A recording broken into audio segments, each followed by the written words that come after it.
Bismillahirrahmanirrahim. Assalamualaikum warahmatullahi wabarakatuh. Selamat pagi, salam sejahtera untuk kita semua. Alhamdulillah, pada kesempatan pagi hari ini kita masih diberi kesempatan sehingga bisa melaksanakan pelaksanaan perkuliahan online gitu.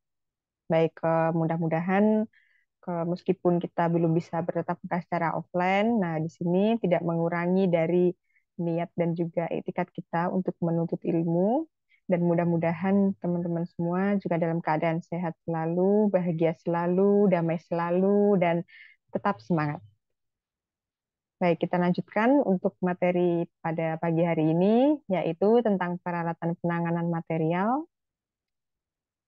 Nah, jadi kalau kemarin kita membahas tentang material handling, kita membahas mengenai pentingnya penanganan material, terus kemudian prinsip-prinsip apa saja yang harus dipenuhi pada saat penanganan material. Maka untuk hari ini kita lanjutkan. Dan sebenarnya apa saja sih alat-alat yang digunakan dalam penanganan material itu? Nah, di sini terkait dengan peralatan penanganan material atau material handling equipment digunakan untuk berbagai aktivitas penanganan material di dalam suatu fasilitas atau lokasi, di mana peralatan tersebut dapat diklasifikasikan ke dalam 5 kategori utama sebagai berikut. Yang pertama ada transport equipment atau peralatan pemindah. Jadi sesuai dengan namanya, transport equipment ini digunakan untuk menjalankan fungsi transportasi atau untuk pemindahan barang gitu. Nah, terus kemudian ada unit load formation equipment atau peralatan penyusunan unit load. Jadi ini digunakan untuk membantu dalam penyusunan unit ke dalam suatu load gitu. Misalnya kalau untuk box-box itu yang ketika dia setelah dipindahkan kemudian dia akan disusun. Nah, di situ um, anggaplah gini ya, saya contohkan misalnya Aqua gitu kan. Nah, di sini box Aqua ketika dia setelah dipindahkan kemudian dia akan disusun ke, maka pada saat penyusunannya itu oke lah kalau dia masih dikatakan 2 box atau 3 box dia masih bisa dijangkau gitu oleh ke pekerja gitu kan. Nah, tapi kalau misalnya untuk penyusunannya itu dia sudah mencapai di ke box yang ke-6 gitu kan. Nah, itu kan dia pasti akan lebih tinggi gitu posisinya, dan di situ maka pekerja pun dia ketika akan menyusun secara manual, nah pasti akan mengalami kesulitan gitu ketika dia harus mengangkat kardus kemudian menyusun apa dengan posisi yang lebih tinggi, apalagi dengan eh, box yang juga memiliki berat dan dia apa harus dijaga juga gitu supaya tidak rusak. Nah, maka disitulah diperlukan adanya peralatan supaya pada saat penyusunan eh, aqua tadi gitu kan yang dus-dusnya itu akan lebih mudah gitu, sehingga ketika dia boxnya itu misalnya dia urutan ke-6 terus kemudian dia urutan ke-7, maka itu nggak terlalu menyulitkan bagi pekerja gitu, dan lebih menjaga barang juga agar dia tidak rusak kayak gitu. Terus kemudian ada juga peralatan storage equipment atau peralatan penyimpan. Jadi ini digunakan untuk apa? Membantu pada saat barang-barang tadi itu dia akan disimpan gitu kan. Jadi misalnya kalau dia setelah disusun terus kemudian dia diletakkan di penyimpanan. Nah, ini di situ kan kita harus benar-benar memperhatikan space-nya gitu kan. Apakah segini ini muat terus atau segini ini apa jaraknya kayaknya ini terlalu jauh gitu kan, karena kalau misalnya dia terlalu jauh maka nanti space untuk kita material yang lain dia akan berkurang gitu. Nah, untuk merapikannya itu pada saat penyimpanan, nah disitulah diperlukan alat bantu atau di sini kita nyebutnya sebagai peralatan penanganan seperti itu. Terus kemudian bisa juga untuk positioning atau handling equipment, yaitu peralatan pengatur posisi atau pengenangan di stasiun kerja. Nah, jadi kalau eh, bedanya dengan yang tadi saya jelaskan, untuk yang positioning ini dia lebih ditempatkannya itu untuk area kerja gitu, untuk ke stasiun kerja gitu. Misalnya ketika material di dalam sebuah stasiun kerja itu kan kita habis mengerjakan aktivitas pemrosesan A selesai, terus kemudian nah setelah itu ke sebagai operator, maka dia ketika dia tadi mengerjakan proses A, maka selesai, udah gitu kan. Harusnya produknya geser dan dia ganti mengerjakan produk lain untuk dikerjakan proses A. Nah, produk yang sudah melewati proses A tadi gitu, ketika dia akan melewati berlanjut ke dalam proses B gitu kan. Di sini kan ada perpindahan itu kan. Nah, terus pertanyaannya kan kayak ini yang mau mindahin siapa kayak gitu. Nah, sementara kalau misalnya kita belajar dari sistem produksi gitu untuk skala dari pekerja dalam sebuah industri manufaktur itu kadang mereka lebih sifatnya terfokus. Jadi kalau memang dia mengerjakan proses A, cukup proses A saja. Ketika dia mengerjakan proses B, cukup proses B saja gitu. Nah, untuk proses perpindahan dari A ke B, nah siapa nih yang memindahkan gitu? Nggak mungkin dong masa habis ngerjain terus mindahin, ngerjain, mindahin kayak gitu. Kan malah riweh kayak gitu kan. Nah, jadinya kalau untuk yang fungsi dari positioning atau handling equipment ini, nah maka disitulah perlunya peralatan penanganan material gitu. Jadi supaya ada gitu loh yang membantu untuk proses pemindahan materialnya itu gitu kan. Terus kemudian ada juga untuk identification and control equipment, yaitu peralatan identifikasi dan kontrol atau kendali gitu. Nah, maksudnya di sini ke ini sebenarnya lebih mengarah untuk quality control gitu, atau untuk ke pengendalian kualitas gitu. Nah, jadi kalau pada saat material itu dipindahkan untuk ketika dia akan melewati tahapan packaging gitu kan. Nah, maka di situ ada juga gitu proses tambahan berupa pengecekan dan juga inspeksi atau quality control. Nah, disinilah adanya perlu peralatan penanganan gitu kan untuk membantu supaya kegiatannya itu bisa berjalan lebih mudah. Contohnya, misalnya dalam sebuah pengendalian kualitas itu digunakan dan dikoneksikan dengan model smart factory itu yang ada sensornya gitu kan dan juga ada indikatornya gitu. Nah, nanti ketika produk selesai di packaging, kemudian ke dicek quality controlnya, terus kemudian ketika dilihat oh ini sudah oke, maka lampunya menyala hijau. Oke. Nah, tapi kalau misalnya ternyata waktu melewati sensor itu ini ada yang rusak gitu kan. Nah, maka nanti ke sensornya itu akan bunyi gitu kan dan lampunya pun akan menyala merah berkedip-kedip kayak gitu. Nah, itu contohnya.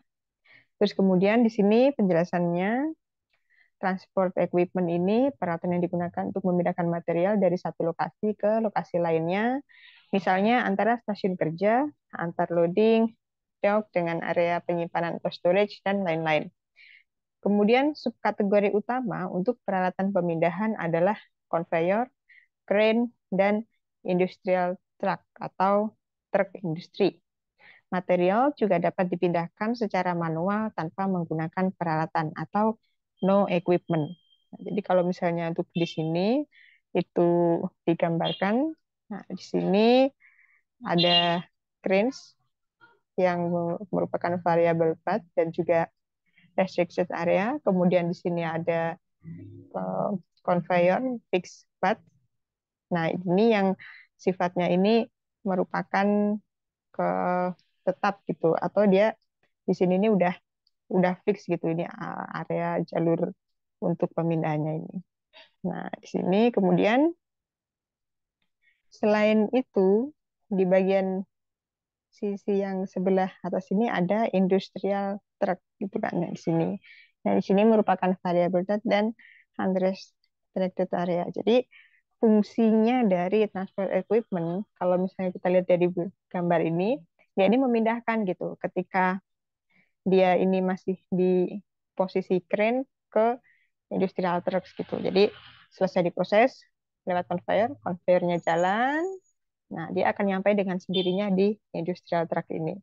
Nah terus kemudian pekerja yang dia bertugas di area industrial truck ini dia tinggal mengangkut gitu dari material yang sudah di atas conveyor ini yang baru saja nyampe, dia tinggal mengangkut dan menaikkannya ke dalam truk seperti itu.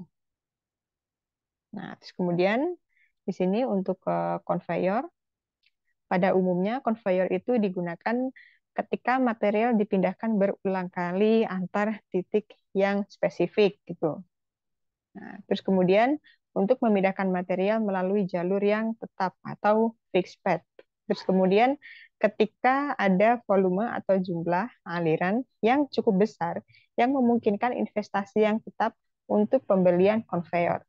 Nah, artinya di sini untuk syarat-syarat yang sebaiknya dipenuhi yang harus dimiliki oleh perusahaan itu ketika dia akan menggunakan conveyor sebagai alat transportasinya itu satu, conveyor ini harus merupakan fix gitu kan, harus merupakan fix produk yang ditempatkan di situ gitu kan, dia nggak akan dipindah-pindah lagi kayak gitu kan. Nah, di sini uh, conveyor ini dia masuk ke dalam kategori fixed layout atau yang kita apa, yang kita pelajari sebelumnya itu tentang layout tetap gitu. Nah, terus kemudian selain itu materialnya itu dia juga termasuk ke dalam kategori material yang dipindahkan secara berulang kali gitu kan. Nah, karena dia akan sering dipindahkan berulang kali, maka dia pun juga ada potensi gitu. Ketika ini dipindahkan manual, dia akan rusak gitu. Nah, karena itulah dia udahlah daripada nanti rusak juga kepegang-pegang, jadi habis diproses udah naik ke atas konveyor kayak gitu. Nah, karena eh, konveyor tadi juga merupakan salah satu kategori dari fixed layout, maka proses pemindahan materialnya pun juga dia termasuk kategori pemindahan materi melalui jalur yang tetap atau fixed path. Kemudian di sini conveyor dapat diklasifikasikan secara berbeda-beda. Yang pertama ada conveyor berdasarkan jenis produk yang ditangani, yaitu unit load atau material atau muatan satuan, atau bulk load atau material curah. Terus kemudian conveyor berdasarkan lokasi conveyor, misalnya untuk overhead, on floor, atau in floor.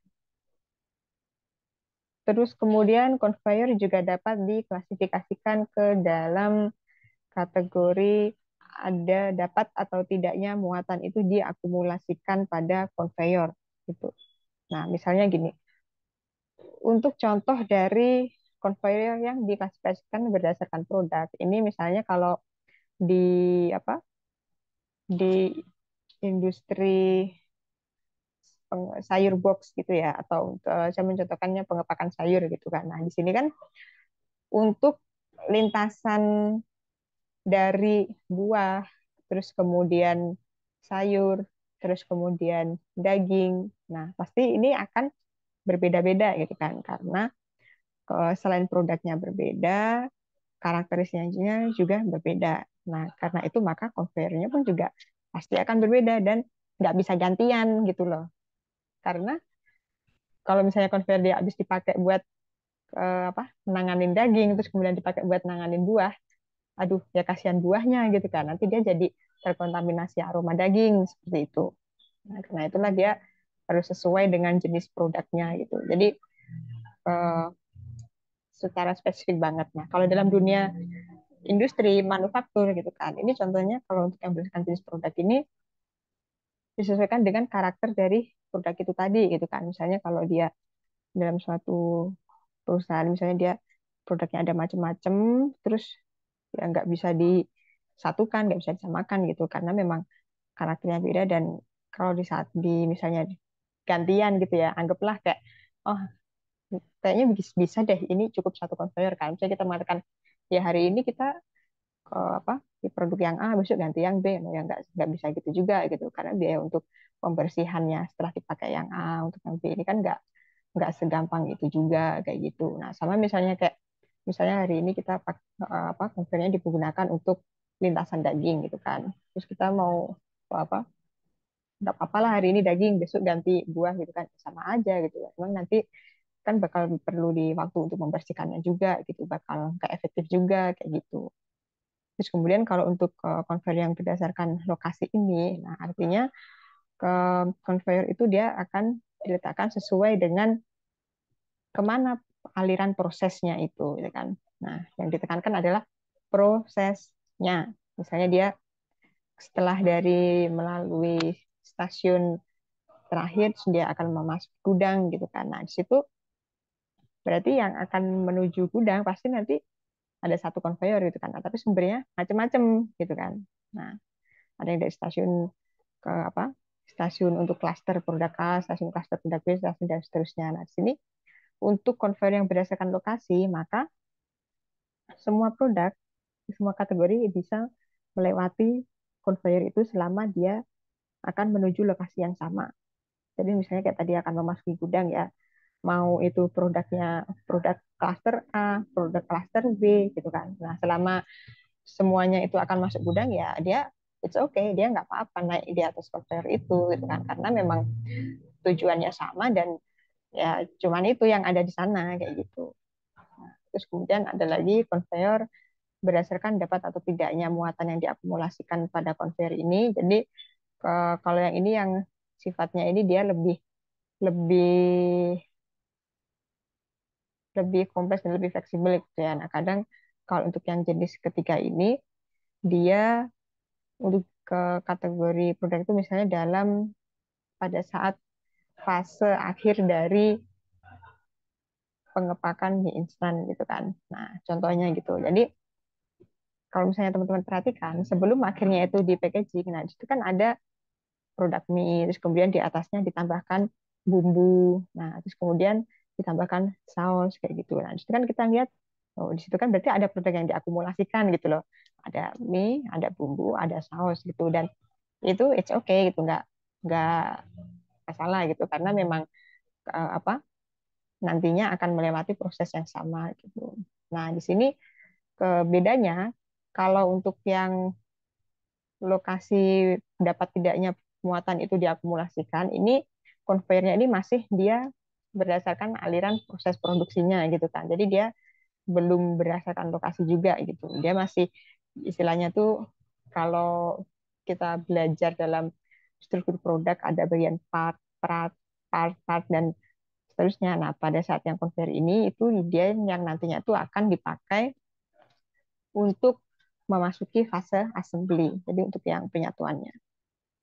Nah, di sini ada beberapa jenis conveyor dari tiga kategori tadi itu ada 19 jenis gitu kan.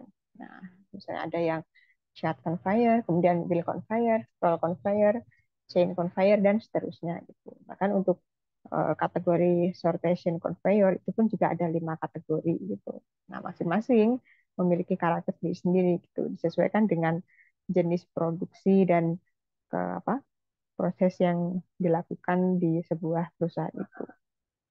Nah, kemudian kalau tadi kita sudah membahas tentang conveyor, kita membahas tentang transportasi penanganan material yang apa sifatnya itu lebih lebih apa ya rata-rata tingginya tuh yang datar ya gitu kan, terus yang lebih mengalir gitu aja. Nah, di sini ada lagi kategori transportasi pemindahan yang fungsinya itu hampir sama seperti conveyor, tapi dia unik gitu. Uniknya karena dia biasanya ini nggak posisinya tuh nggak datar atau nggak sejajar dengan pekerja, tapi dia akan lebih tinggi gitu kan. Atau kadang produknya yang di atasnya itu yang diangkut itu dia akan menggantung gitu. Nah, yang disebut dengan crane.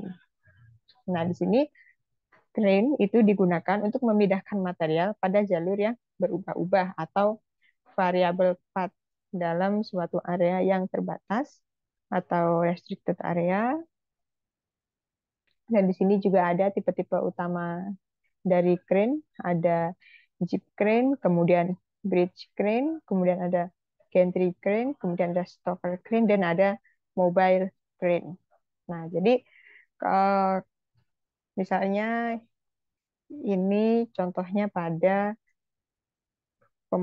industri pemotongan ayam gitu. Nah, jadi ketika ayam itu dia baru ke apa? Dia sudah dipotong, terus kemudian dia digantungkan di sini. Nah, ketika dia melewati pertama, itu kan dia akan melewati fase ini nih, ke apa? Dari yang masih di ini fase pertama gitu, atau kita nyebutnya proses pertama gitu. Dia diangkut menggunakan ke peralatan pertama. dari cringe pertama ini. Nah, di sini terus kemudian misalnya ini geraknya ke sini dan ini pergerakannya ke sini. Nah, kemudian kalau ketika dia sudah sampai kan ini ke sini, ini sampai di sini. Nah, terus muatannya muatannya yang ada di sini gitu. Nah, terus yang bawah ini dia merupakan peralatan berikutnya atau kita nyebutnya crane kedua gitu kan. Nah, jadi alurnya dari produk yang tadi dibawa di sini itu dia kan tadi dari sini nih.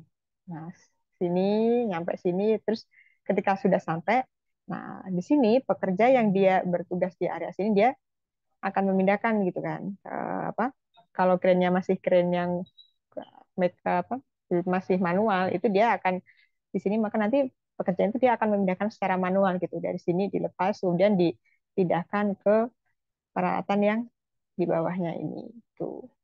Jadi ada yang melepas dan meletakkan ke sini gitu. Kalau yang masih manual atau yang masih dikombinasi dengan ke apa tenaga manusia gitu kan. Nah, tapi kalau misalnya yang sudah benar-benar otomatis gitu kan, atau di sini yang lebih ke apa lebih misal di sini ada tampungan yang lebih luas, nah maka kadang di sini udah nggak ada pekerja lagi gitu kan. Jadi untuk produk-produk yang dia sampai ketika udah di sini udah dia langsung lepas gitu aja gitu pas masuk ke penampungan dan dia akan langsung diproses oleh yang crane kedua ini gitu.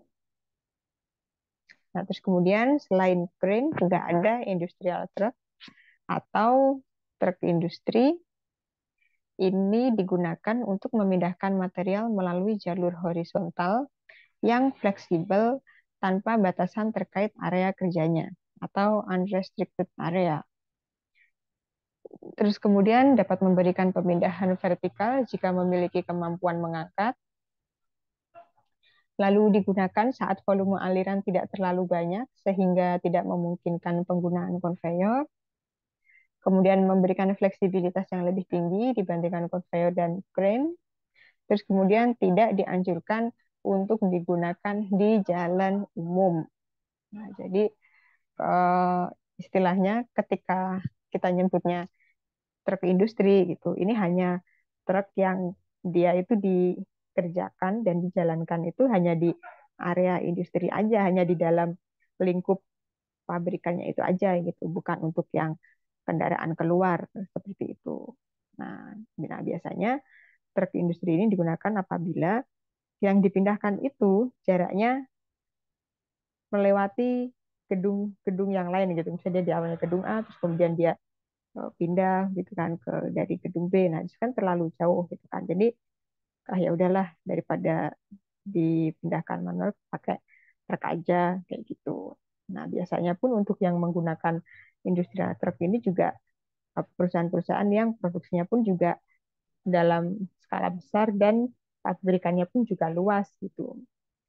Untuk misalnya bisa untuk contoh dari industri kereta api gitu kan, karena part-partnya itu juga banyak, misalnya itu penyatuan dari satu produk aja itu udah ribet gitu kan. Jadi biasanya untuk yang part-partnya itu dipindahkannya ini menggunakan industrial truck gitu.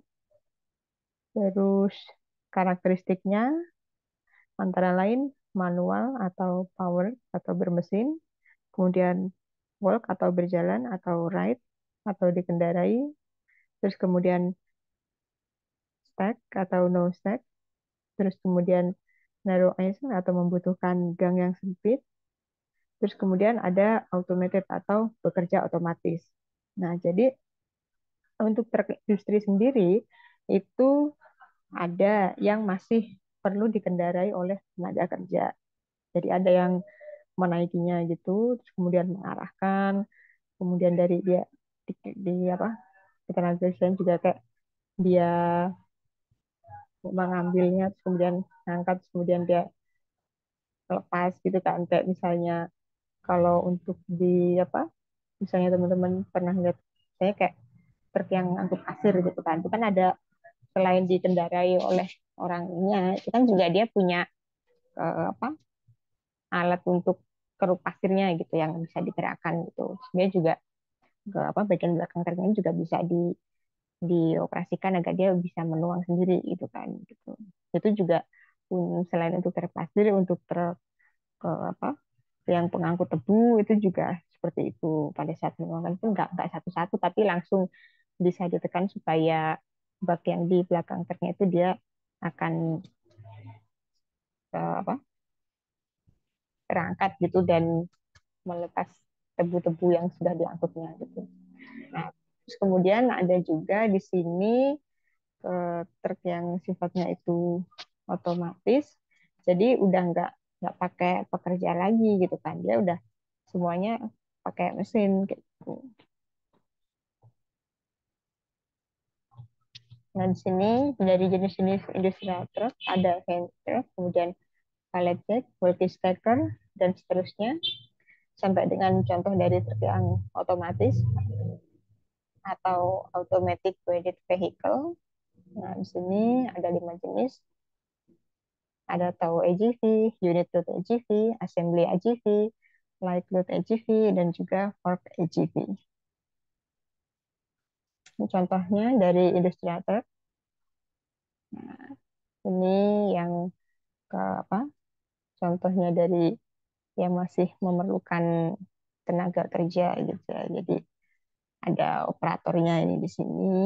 Nah, ini yang kemudian dia digerakkan gitu kan. Misalnya dia mau ngangkat di sini, terus dia bisa dinaikkan, terus dia bisa dilepaskan gitu. Nah, misalnya ini kalau untuk mau menyusun ke apa box dari susunan aqua, terus kemudian mie instan dan juga ke apa unit jenis-jenis benda atau produk yang masuk kategori unit load gitu. Nah, terus kemudian nah kalau ini juga sama, ini masih ada untuk apa operatornya atau tenaga kerjanya di sini. Nah, terus kemudian dia yang mengatur ini nih, pada saat penggerakan proses pemindahannya itu saat pengangkatannya ini. Ini pun juga gitu sama di sini ketika proses dia ini kan kalau teman-teman lihat ini kan proses penyusunannya ini yang 1, 2, 3, 4, 5. Nah, untuk ke peletakannya ini nih ini sebenarnya prakteknya dari yang sebelah ini gitu. Dia di sini diangkut, punya di sebelah sini. Nah, terus nanti di sini yang di belakang yang operasiin gitu. Ini yang terus kalau ini yang masih manual banget ini bisa didorong gitu. Terus apa? Kalau ini selain di mana? Di perusahaan industri di mungkin di beberapa tempat-tempat yang lain juga ada gitu yang kita jumpai model-model begini gitu kan yang fungsinya serupa tapi namanya berbeda gitu. Soalnya kalau di bandara ini juga ada seperti ini buat apa? Buat bantu alat itu sebagai apa penanganan material saat mindahin barang-barang koper gitu. Jadi disusun semua barang-barangnya di atas sini. Nah, kemudian nanti tinggal yang di sini didorong gitu. Nah, ini kan tadi yang masih apa? Masih manual. Ini juga manual gitu. Nah, yang kalau yang otomatis ini contohnya ini yang masuk dalam kategori otomatis. Jadi udah apa? Barang-barangnya dipindahkan ke sini. Nah, habis itu dasarnya itu udah pakai remote gitu. Jadi dia kayak apa tergantung nanti gimana operator yang megang remote-nya ini dia akan mengendalikannya. Nah, jadi jangan dibayangkan kalau untuk truknya itu ada apa seperti truk bongkar muat kayak gitu ya, bukan. Tapi truknya itu lebih ke yang dimaksud dengan truk industri itu lebih ke alat-alat yang untuk membantu proses pemindahannya ini gitu. Terus kemudian di sini juga ada unit load formation equipment. Pada intinya, material harus ditangani dengan ukuran satuan atau unit yang paling maksimum dan efisien dengan menggunakan peralatan mekanis untuk mengurangi jumlah pemindahan yang dibutuhkan untuk sejumlah material tertentu. Nah, di sini Tan Koko mendefinisikan bahwa unit load sebagai suatu item tunggal sejumlah item atau blok material tertentu yang disusun dan disatukan sehingga muatan tersebut dapat disimpan, diambil, dan dipindahkan antar dua lokasi sebagai massa tunggal. Artinya dalam unit load formation ini dia lebih difungsikan untuk bagaimana peralatan itu bisa dipakai untuk menyusun formasi dari unit load-nya tadi gitu atau untuk proses penyusunannya itu. Nah, di sini untuk jenis-jenisnya ada palet, kits, kemudian strip stitch dan juga ada strapping dan juga seterusnya gitu kan. Di sini contohnya misal ini dari apa ke yang akan disusun tadi kardusnya udah terukur semua terus kemudian ini ke apa decknya atau yang tempat penyusunannya gitu. Nah, ini yang dimaksud dengan ke apa unit load yang nanti ke apa akan diisi gitu kan. Nah, tugasnya kan biar gimana barang-barang ini kardusnya itu ini nanti dia akan masuk ke dalam unit load-nya ini gitu kan. Nah, kalau misalnya dipindahkan satu-satu kan kasihan gitu, kasihan pekerjanya gitu kan. Nah, maka untuk supaya lebih cepat gitu kan, ya digunakanlah itu apa peralatan untuk pemindahannya gitu. Misalnya yang dilakukan oleh pekerja gitu kan, dia disusun di sini. Nah, ini dia udah apa menaikkannya ke dalam apa alat penanganan materialnya ini. Nah, kalau udah gitu kan, dia awalnya nyusun dulu di atas ini, terus habis itu digeser sampai menemukan lokasi yang tepat. Nah, kalau udah dia akan disusun gitu.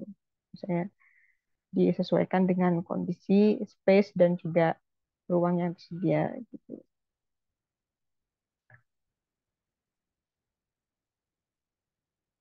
Kemudian untuk storage equipment digunakan untuk mempertahankan atau menyimpan material selama periode waktu tertentu.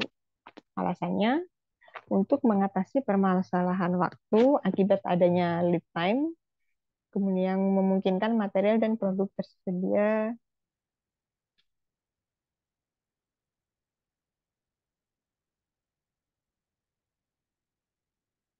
pada spare mesin gitu. Terus kemudian untuk yang berikutnya ini juga memungkinkan elemen produksi lain beroperasi lebih efisien per unitnya karena fixed cost penggunaan fasilitas tersebut dibagi ke lebih banyak produk. Tuh.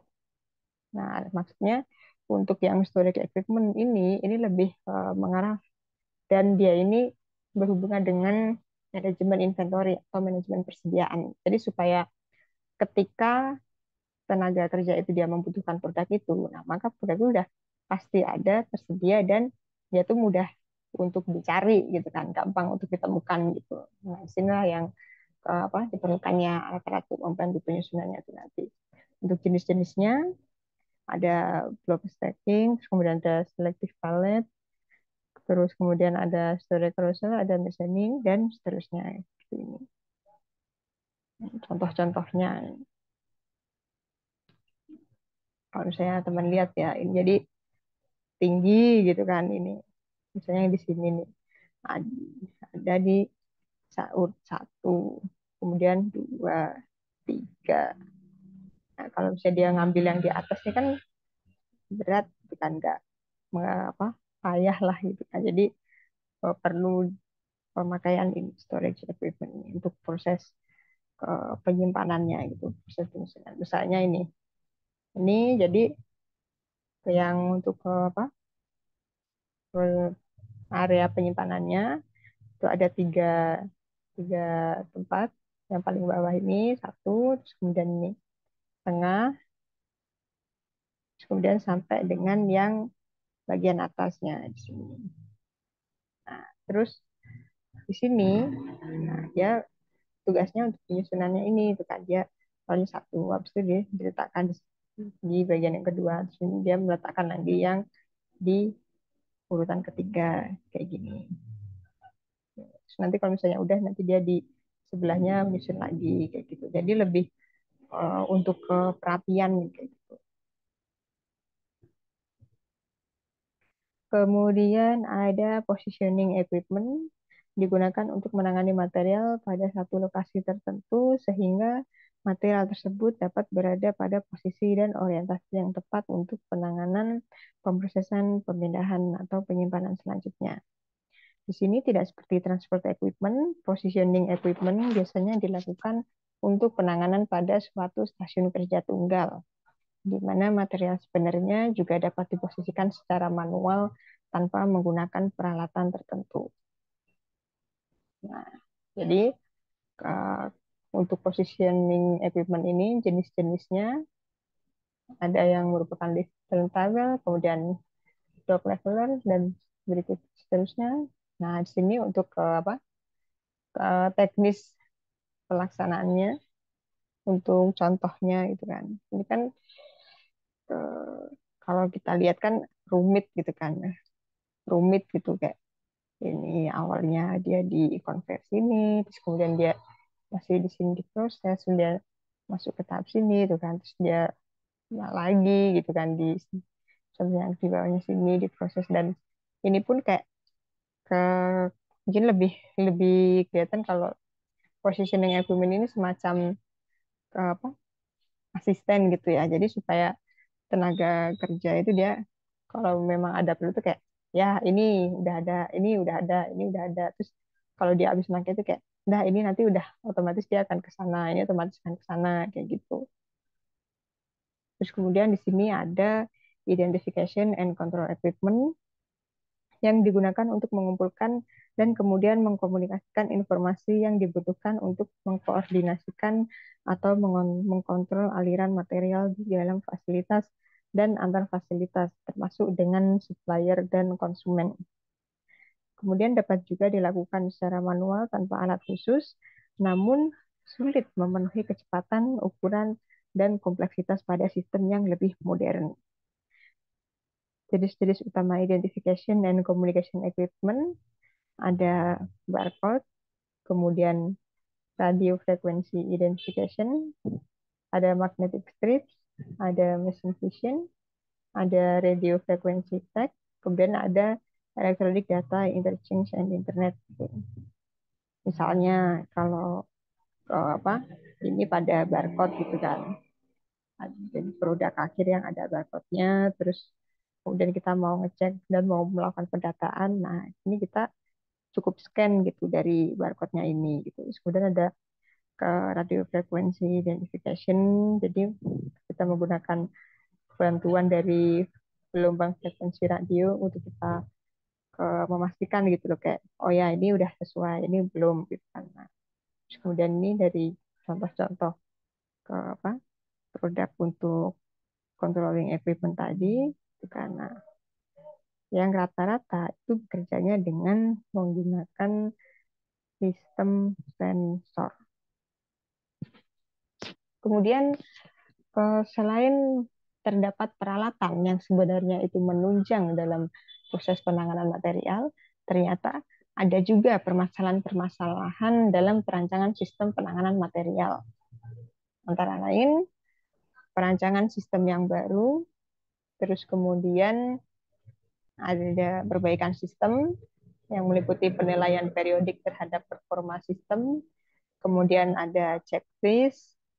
Nah, di sini untuk checklist ini didasari prinsip-prinsip penanganan material, kemudian berusaha menemukan permasalahan atau perbaikan yang masih dapat dilakukan, kemudian meliputi seluruh aktivitas penanganan material.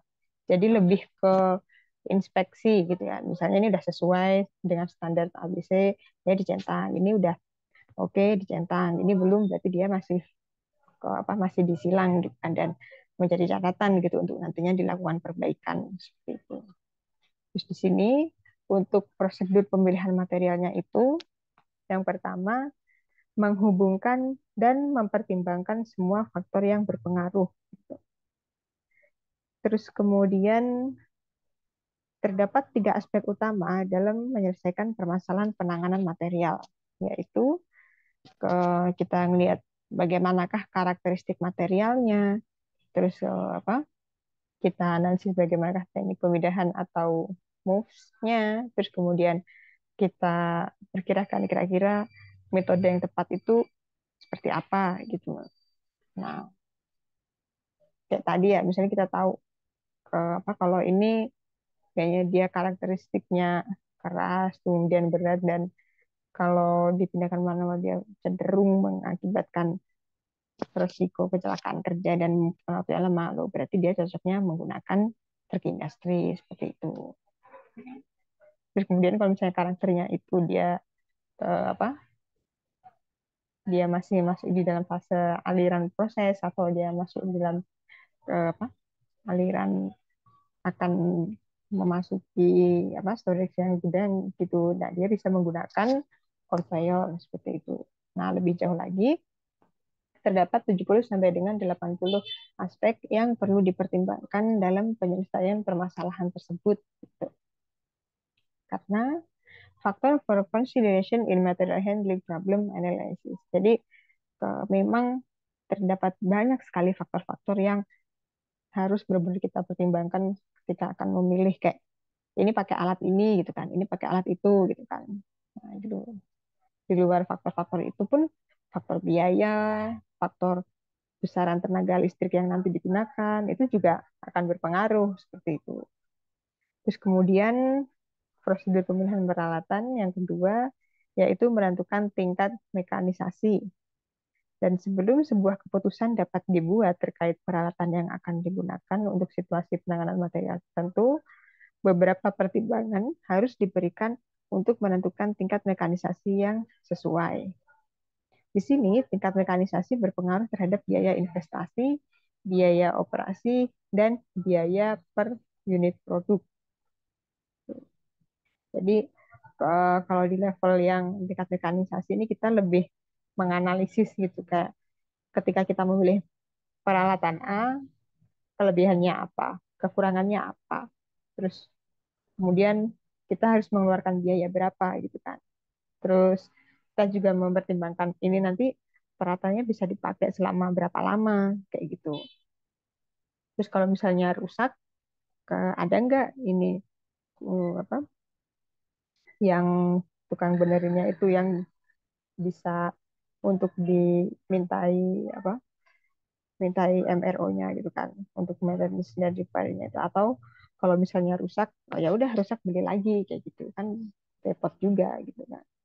Terus kemudian untuk prosedur pemilihan peralatan juga didasarkan pada pemilihan awal jenis peralatan yang mempertimbangkan karakteristik umum jenis peralatan, penanganan material dasar untuk menentukan jenis yang lebih sesuai dengan setiap aktivitas pemindahan atau penanganan yang direncanakan. Jadi kita bisa kita langsung kayak di awal ini kita punya gambaran tuh, oh yang mau dipindahkan ini karakternya ini, kita langsung pilih kayak gitu. Kemudian mempersempit pilihan gitu.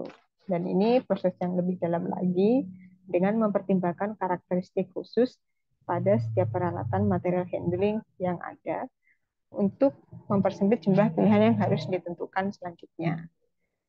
Jadi udah diseleksi gitu kan, kayak kayaknya ini nggak cocok karena dia harganya terlalu mahal gitu kan misalnya, atau ini nggak cocok karena dia membutuhkan tenaga listrik yang terlalu besar gitu kan. Nah, nanti malah dayanya nggak cukup kayak gitu kan. Terus kemudian mengevaluasi alternatif setelah jumlah alternatif yang dimiliki berkurang, saatnya untuk mengevaluasi secara lebih hati-hati termasuk menentukan kos setiap alternatif dan membandingkan faktor pendukung lainnya.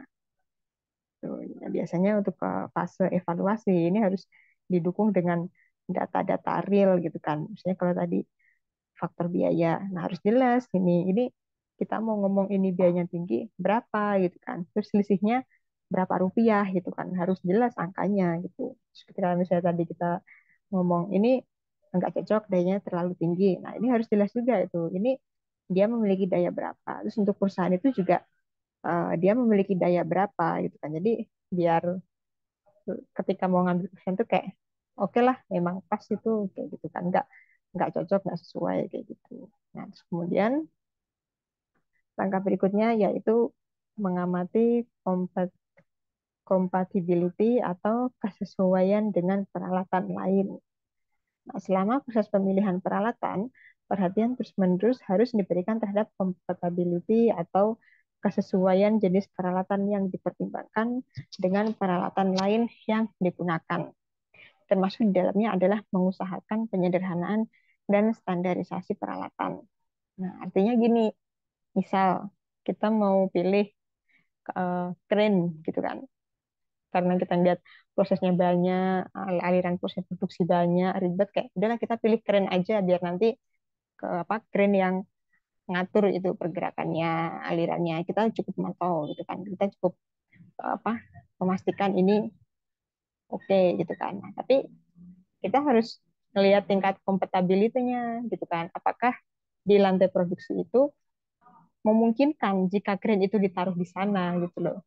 Dalam arti eh, lantai produksinya luas nggak gitu loh. Terus kalau nanti dipasang kren muat nggak gitu. Jangan-jangan ketika ditambah kren malah jadi ini langsung memakan tempat gitu kan. Nah, dari situ kan harus kita pertimbangkan lagi gitu loh. Kalau misalnya pakai kren malah bikin space area produksinya jadi terasa sempit, terus kemudian kurang nyaman, kurang ergonomis. Nah, maka tentu itu jadi nggak solutif gitu kan. Mungkin bisa kita pertimbangkan peralatan yang lain gitu. Misalnya kita pakai conveyor gitu. Kemudian langkah berikutnya memilih jenis peralatan tertentu, kemudian mempersiapkan spesifikasi dan memesan alat yang dipilih gitu. Nah, yang nomor 9 ini yang jadi poin kunci gitu kan. Kita udah milih peralatan, udah menganalisis, mengevaluasi, udah ngitung kira-kira biayanya berapa, dayanya berapa. Nah, tapi kalau ternyata nggak dipesan, kita nggak beli, ya sama aja gitu. Jadi prosedur akhirnya memang kita harus memesan alat yang dipilih gitu. Kita harus membeli produknya gitu kan. Dan kita pesan, kita beli, terus produk datang, ya udah kita pakai kayak gitu alatnya tadi. Dan di sini seluruh proses ini dapat dilakukan dengan singkat bagi mereka yang telah lama berkecimpung dalam perancangan sistem penanganan material. Gitu. Kalau bagi yang udah kebiasa sih ya gampang lah, cuma milih alat aja, apa susahnya kan kayak gitu kan. Tapi kalau bagi pemula ya ya harus bersabar dan harus banyak belajar gitu. Kemudian di sini MHTC dapat digunakan untuk secara sederhana dengan mempertimbangkan karakteristik utama material dan pemindahan yang diperlukan. Gitu. Atau dalam material handling ini sederhananya itu kayak kita ngelihat berapa materialnya dan eh, apa karakteristik utamanya dan kita mau pindah ini kayak apa sih yang diperlukan. Itu sederhananya sih begitu. Nah, contoh MHPC atau Material Handling Planning Chart tuh dalam proses ke apa? Ini proses analisis pemilihan material ya. Jadi istilahnya kita mau mengadakan seleksi pemilihan alat, kita mau milih ini dari ke perancangannya gitu loh. Kita lihat dari langkah-langkahnya 1, 2, 3, 4, 5, 6 sampai 14 tadi, terus kita lihat di sini apa untuk operatornya yang di sini apa aja gitu kan. Terus kemudian juga ini departemennya ini apa aja gitu kan di sini. Jadi kayak benar-benar kita harus menilai secara keseluruhan gitu loh dari dari A sampai Z, dari awal proses sampai dengan akhir proses, kemudian ini, berapa waktu yang diperlukan, terus kemudian di sini juga size-nya ini berapa lama seperti itu, terus kemudian beratnya itu kan misalnya ada 75 lb atau 75 dengan beban di sini 50 seperti itu. Terus kemudian ketika kita udah tahu gitu kan, kita udah bisa benar-benar belajar memetakan gitu ya kayak oke lah kalau misalnya kita tahu kondisinya seperti ini gitu kan. Eh, kita tahu kayak melihat dari tabel ini ya, saya kita udah mengatakan ya kalau misalnya tabelnya kayak gini, ya udahlah cocoknya pakai conveyor yang jenis apa gitu kan. Kayak kita pilih, kita analisis, kita seleksi, kita perhitungkan biayanya dan tadi yang terakhir kita pesan gitu dan kita gunakan. Oke, baiklah demikian yang dapat saya sampaikan. Atas kurang lebihnya mohon maaf. Semoga bermanfaat. Wassalamualaikum warahmatullahi wabarakatuh.